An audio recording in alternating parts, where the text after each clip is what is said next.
Hey, what's going on, guys? JetXC here, and we've got quite a bit of news for Brown Dust 2. We've got Refithea who's coming out. We have an age rating change in Korea for Brown Dust 2, and we have the patch notes. And we've got to go over some quick summary on the patch notes. And I already saw some crying emojis over here for Refithea, so we know what that means. She's going to be a lolly character, and we already know how the Brown Dust 2 community feels about lolly characters. A lot of people are just going to be saying skip, which I don't blame them. It's not everybody's cup of tea, but I'll at least be neutral here, and kind of go over her skills and what she can do and if she's worth it. And then we'll get into also to, like I said, the age rating change in Korea and what that means for global. Anyway, I don't want to make this video too long, so let's get into the trailer and then I'll start yapping. Oh man.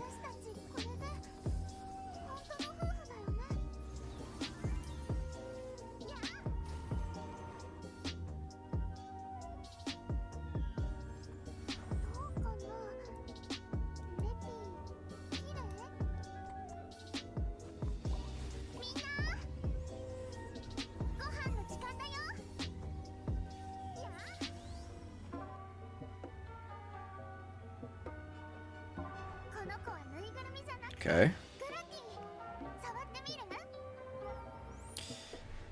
Okay, so these are the two skins that we get. Real quick, let's just show the Marry Me event. There's the Fiend Hunt. Cool, cool, cool. Awesome. Okay. So, my opinion on the skins or the costumes and the character. Listen, we've got another version of Ro, essentially.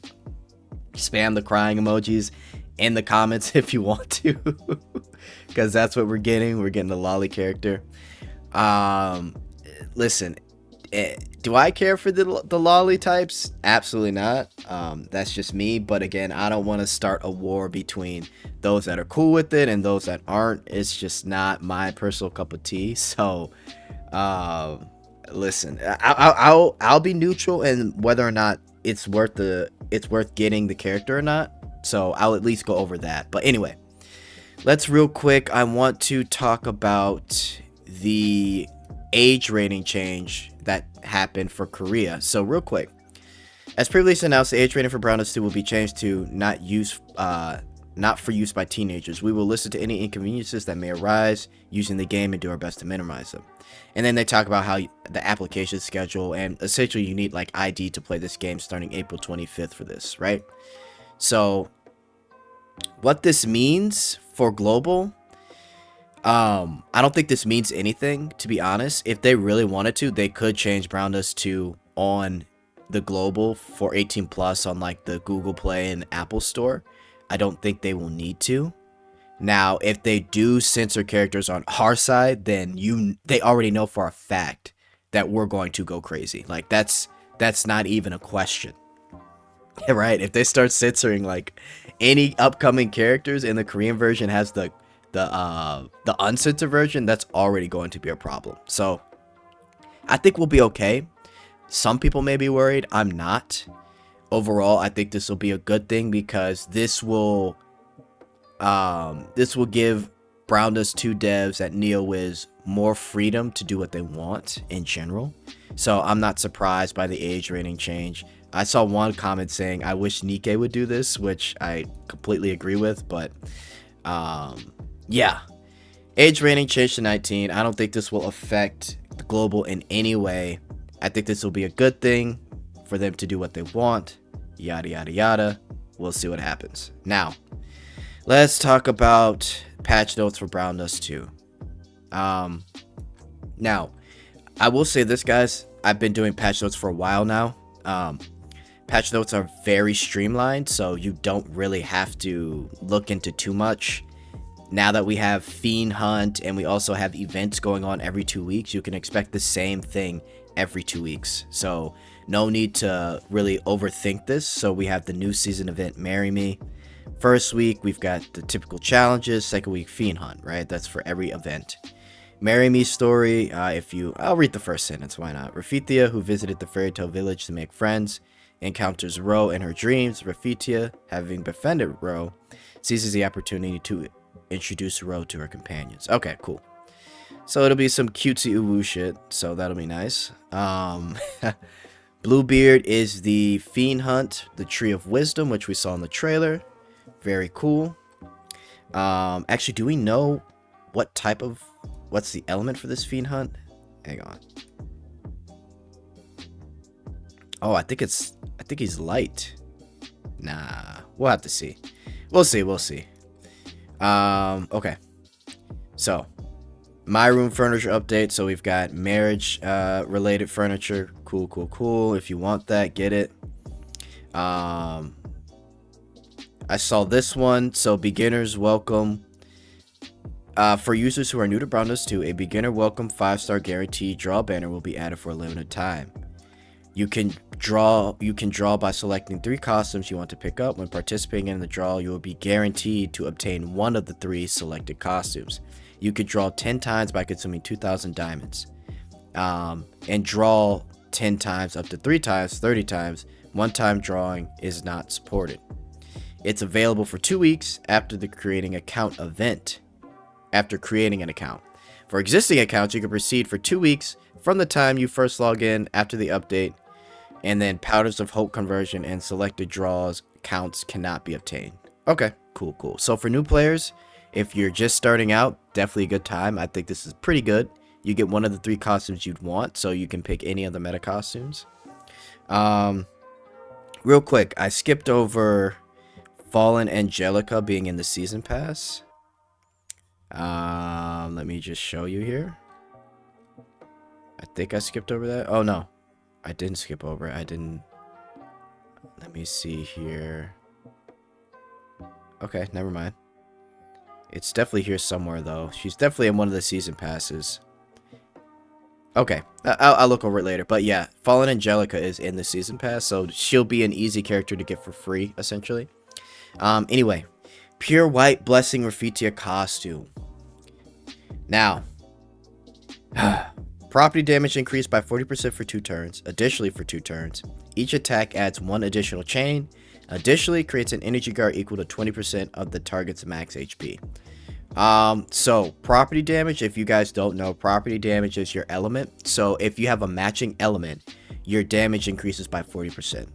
Now, her element is light. So what does that mean? That means, well, let's look at our list of light characters. Light characters are Angelica, Grandhilder, Justia, Arenas, Layla, Ventana, and that's Jaden, I guess, if you use Jaden, and be Helena. Essentially, it's really not worth it. I guess Justia, if you're still using Justia for content, then I guess, yeah, that'll help. But if, I don't know. I just, I don't know if it's worth it.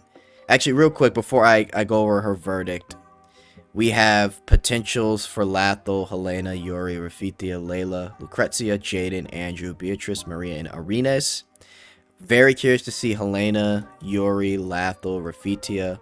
Actually, almost all of them I'm very curious to see. So we'll have to keep in mind on what these characters will do in the future here.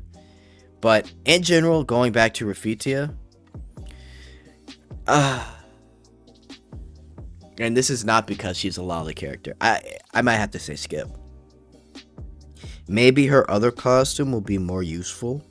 But if you're asking me, I would definitely say skip. If you have the resources, I would say get 1 copy of her. Honestly, I wouldn't even advise for a +1, even though it's skill points of 2.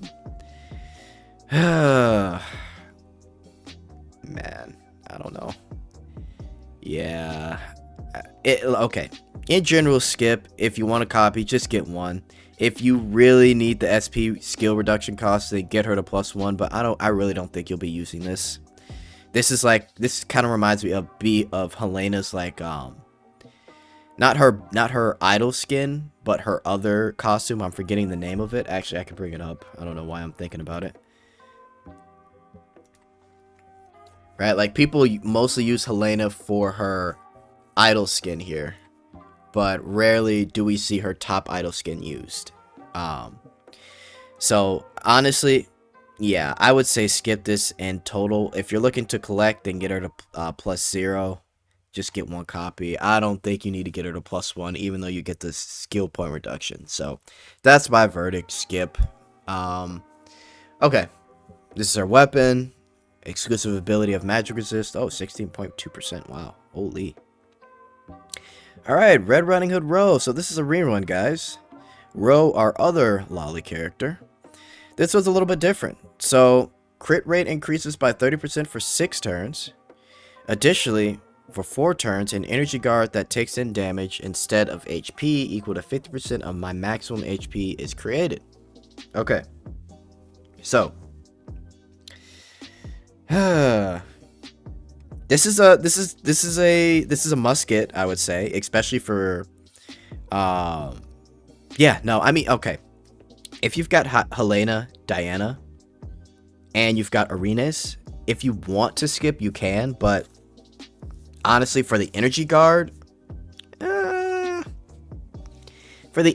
it's definitely worth it, because that energy guard is another, instead of healing from like B Helena, the 50% damage based off the HP of the user of this character here, Row, it's, you know, it could be a substantial amount. Now, what to get her? Honestly, man, if you've got, okay, let me go over this. If you've got B Helena +5, if you've got Diana +5, right? If you've got Arenas, it's not that big of a deal to +5 this character, so that's me being very honest. However, she does get a crazy boost of HP equal to 120% of attack for energy guard. So my overall verdict for this is at least get her to plus. I mean, if you're gonna do it, you might as well get her to +2, and then just stop at +2. If you have powder, then I would say get her down to +3. When the rotation for this is over, then you could use a powder to easily get an extra copy. Again, if you have a +5 Helena or a +5, actually not necessarily Diana, because Diana, she gives you 30% crit rate. So if you have a +5 Diana, then I would say, or excuse me, wow, I'm mixing stuff up. If you have a +5 Helena, then I would say you don't need to get her to +3. If you do not have a +5 Helena, then I would say go ahead and try and get this character to +3. Because the only other character that can have crit rate at 50% currently is B Helena. So yeah, let me I think Arenas is 30% at +5. Let me check.